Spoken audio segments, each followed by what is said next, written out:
Boa tarde a todas e todos, meu nome é Rafael Lobo, sou artista plástico, sou um homem branco, de cabelos raspados, um pouco calvo, tenho barbas longas, negras, um pouco grisalha, tenho olhos castanhos, estou vestindo uma camiseta azul escura e estou sentado em uma cadeira para poder falar com vocês um pouco a respeito da minha pesquisa em artes.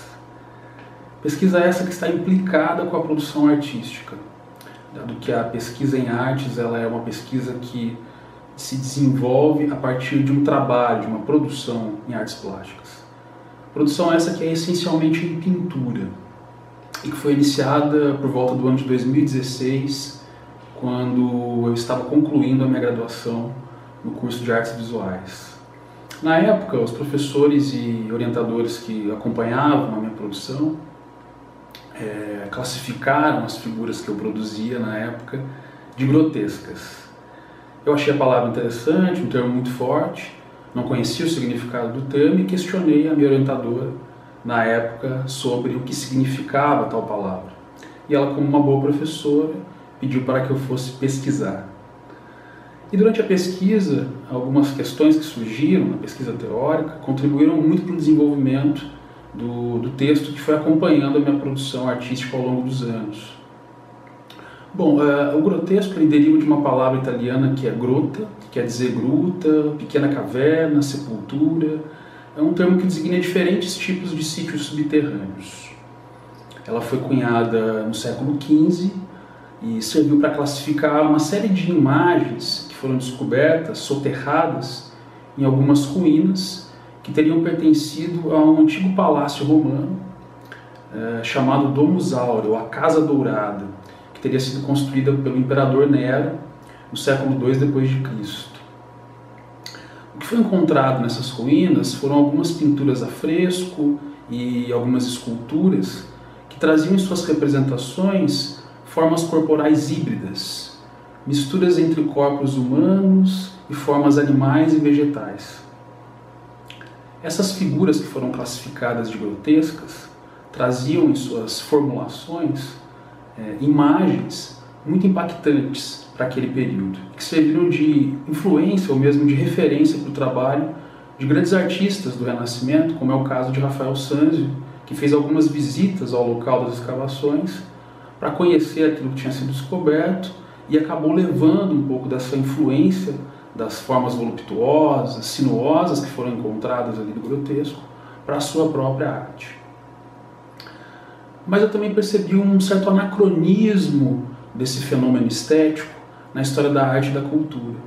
Mesmo antes da cunhagem do termo, esse fenômeno estético já existia, dado que a presença da monstruosidade na arte é muito antiga. Se nós pensarmos, por exemplo, na literatura antiga, em poemas clássicos como a Ilíada ou a Odisseia, que é atribuída a Homero, nós encontramos uma série de figuras de monstros já descritas naqueles poemas antigos. Monstros ligados à mitologia, às religiões pagãs, aos cultos dos povos daquela época. Não diferente quando, do início da era cristã, já no período medieval, quando a igreja começou a construir a sua iconografia e a representar imagens, principalmente as imagens do inferno, que traziam figuras demoníacas, diabos, bestas, figuras muito parecidas ou que tinham uma correspondência muito grande com as formas corporais dos monstros da antiguidade pagã. Já no contexto do Renascimento, um pouco antes da descoberta, ou mesmo no contexto da descoberta das imagens grotescas da antiga Domus Aurea, artistas como, por exemplo, Bosch e Bruegel, pintores flamengos, já também pintavam, traziam em sua arte uma série dessas figuras monstruosas, desses seres híbridos, estranhos, bestiais. Isso também influenciou a arte posterior, como, por exemplo, que nós podemos ver nas distorções corporais feitas pelos artistas do período barroco. E mesmo depois disso, já no contexto mais moderno da arte, nós pensarmos na obra, por exemplo, de Goya, as suas pinturas negras, que são as pinturas do período final da sua vida artística, nós temos uma série de figuras de monstros que se relacionam diretamente com as formas da antiguidade ou mesmo com as formas demoníacas que foram criadas pela iconografia cristã primitiva durante a Idade Média. Não diferente, nas vanguardas já do início do século XX, como por exemplo no expressionismo, no surrealismo, nós também observamos na arte, por exemplo, de um Salvador Dalí, ou mesmo de um pintor como Kirchner, no expressionismo, ou, por exemplo, na arte surrealista de Ernest Bloch, nós conseguimos identificar também algumas formulações de monstruosidades, de corpos híbridos, de figuras estranhas. Isso não vai ser diferente também com a arte contemporânea, no contexto da nova figuração, no início dos anos 50, na arte vista, por exemplo, na obra de Francis Bacon, com as suas distorções, deformações da figura humana. E como exemplo da arte brasileira, nós podemos pensar, por exemplo, na escultura de Maria Martins, com as suas figuras informes, estranhas, irregulares, numa arte mais recente, como por exemplo na obra da Adriana Varejão, com toda a sua escatologia neobarroca. Na pintura de Cyril Franco, um artista que gosto muito, uma pintura que resgata, de certa forma, o surrealismo.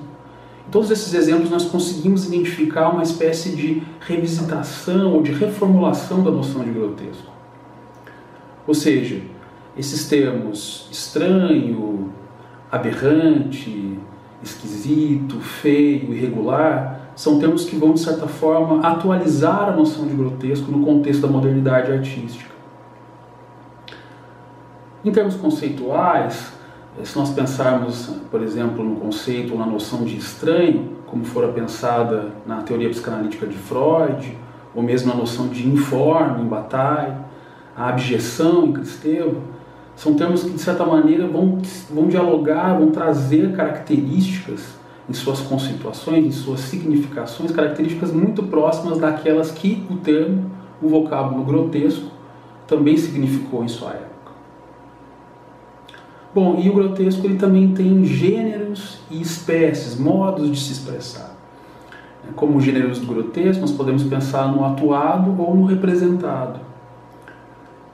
E essa representação, ela geralmente apresenta um corpo que coloca em evidência os seus hábitos corporais mais escatológicos. Ou seja, a escatologia, que é essa valorização das partes interiores, viscerais do corpo, as secreções, os fluidos interiores, são um modo de representação do corpo grotesco. A teratologia, que é esse hibridismo entre o corpo humano e animal, na formulação de um corpo monstruoso, também é um outro modo expressivo do grotesco. Além de formas mais críticas, como por exemplo aquilo que nós identificamos em charges e caricaturas, feitas para criticar figuras públicas, por exemplo. Todas essas imagens, de algum modo, resgatam essa noção que foi cunhada no século XV.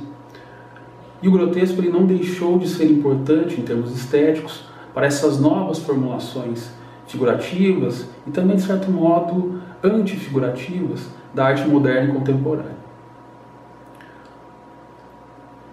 Bom, é isso que eu tinha um pouco para dizer a respeito da minha pesquisa. Eu espero ter sido claro na medida do possível e aguardo que tenhamos um bom debate a respeito do meu trabalho. Muito obrigado pela atenção de todas e todos e tenham uma boa tarde.